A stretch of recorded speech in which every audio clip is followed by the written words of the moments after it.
My idea was to take everyday objects and transform them with art. My fantasy is to decorate the boring world. I have a fascination with almost all design from the late 50s to the mid 60s. Everything was very directed towards the future. Too much is never enough. And I adhere to that philosophy that too much is never enough. My first impression was, why do they want me to touch this thing? I mean, it's just the most perfect object, in my opinion. It's the epitome of style. It's epitome of American culture at its height of fantasy in design. I even suggested, before I even saw the car, to get another one a little more used. So I wouldn't feel so guilty about marring it. It's a time when we first were going to outer space, and everything was very directed towards the future and this kind of optimistic fantasy, all this fantastical design. If you look at architecture, cars, fashion, everything, it was all about, we are the space age.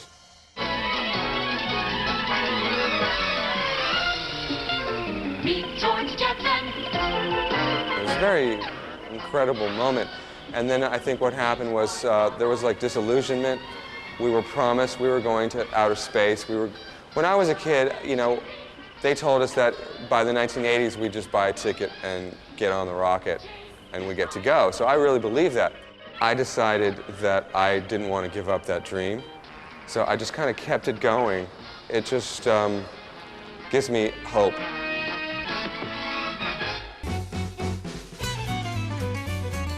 Then I drop with gesso these white areas, which will be painted in, and that basically just gives it the ground for the imagery. He then proceeded to gesso the car, both the interior and the exterior. Professionally. Professionally, and since that time he's done nothing but just continue to add level of detail that just astounds me.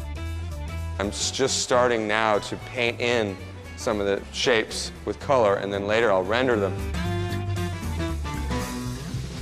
Most of the things that I've chosen are things with motion. I think the design of the car itself is, when it's still, is talking about motion and moving fast. So I chose all these different elements, like these are like deltas. These are more boomerang shapes. I call them yike because they look like Nike, but it's mine, so it's yike. The roof and the back are more anti-gravity. Like the sides are the rushing part of the car, and then everything on the roof and the trunk is almost more like floating. So it's as if you're getting in the car and you're going to outer space, and then you get there, and you're just kind of floating around. Inspired? Always inspired. I got some good, very important things on the beach today for the Cadillac. So, part of the customization process in a large object like a car, as well as a little object, is not only color and shapes, but it's applying objects. I like different things that I collect. I'm always on the lookout for stuff. I look everywhere and I see stuff thrown away in the garbage. I might see something in a thrift store. Cars, jets, planes, monsters, dinosaurs, jewels. I collect a lot of silly toys. Here's Godzilla attacking. You know, I love the Japanese sci-fi. Sci-fi in general, I love. You know, we've got E.T., you know, Wilma bobblehead. This is an alarm clock from Morocco. There it goes.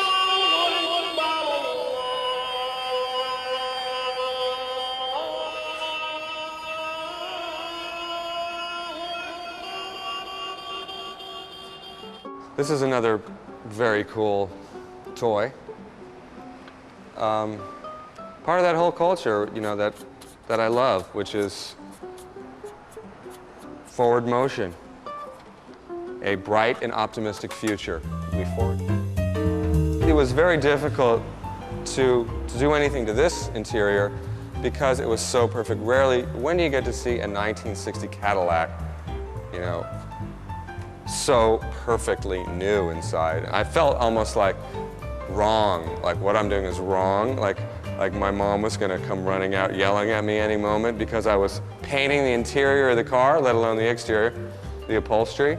Basically what I'm doing here as far as design is I'm trying not to detract from what's there. The lines are there already, and the design is already there, so I'm just trying to accentuate what's there. And sometimes I like to bring attention to places that you wouldn't even notice. Like, does anyone look at, you know, this part of the door?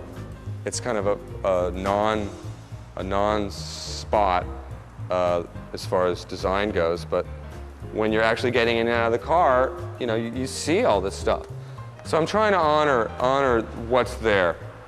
At the same time, you know, I'm giving it the treatment.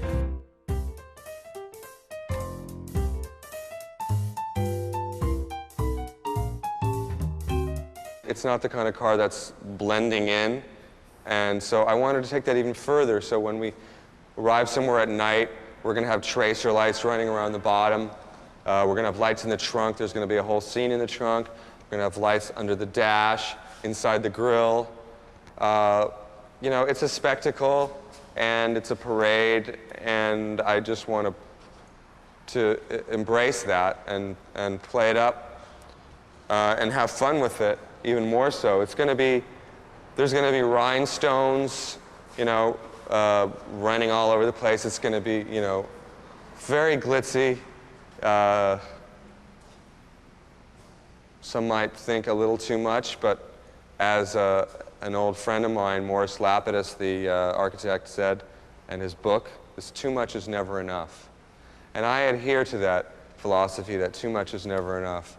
Yes, there is a point where you say you're done, and restraint is not a big word for me.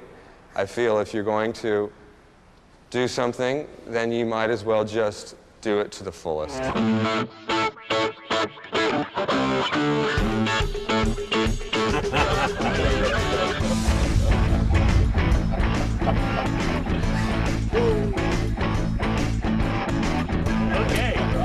Hey, we got the thumbs up. Look at this sticky head.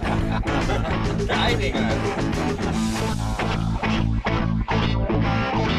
Yeah, this car drives like a Cadillac should.